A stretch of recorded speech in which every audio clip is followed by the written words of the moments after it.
কিছু কথা যদি আমি কিছুদিন আগে না শুনতাম, ভালোবাসা যে এমন হয়, কেউ কাউকে ভালোবাসতে যে প্রতিদিন তার সাথে দেখা হতে হবে বিষয়টা এমন নয়। 1000 মাইল দূরে থাকলেও যে মানুষের ভালোবাসা বিন্দু পরিমাণে কমে না।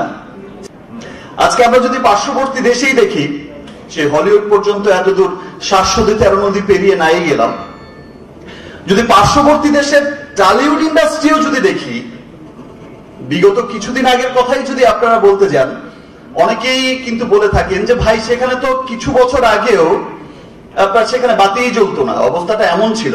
সত্যিই তাই। আমি এসে এখানে দেখেছি সেখানকার এখন সুপারস্টার হিরো হিরোইনরা তারা এখানে কাজ করার জন্য উদ্গ্রীব হয়ে থাকতো, পাগল হয়ে থাকতো কবে ঢাকা থেকে একটা ডাক আসবে। বিকজ এখানকার ইন্ডাস্ট্রি এতটাই সমৃদ্ধ ছিল তখন, এতটাই সমৃদ্ধ ছিল। মাঝখানে আমি বলছি আপনার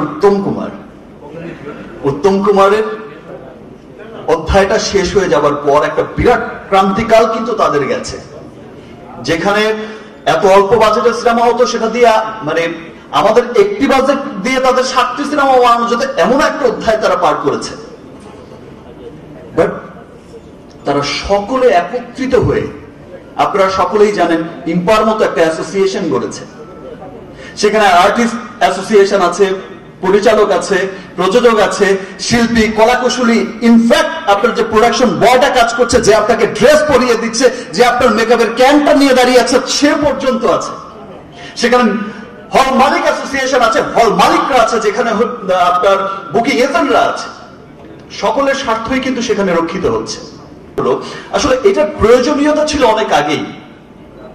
আপনারা হয়তো জানেন আমি এর আগে দুবার নির্বাচিত শিল্পী সমিতির প্রেসিডেন্ট ছিলাম।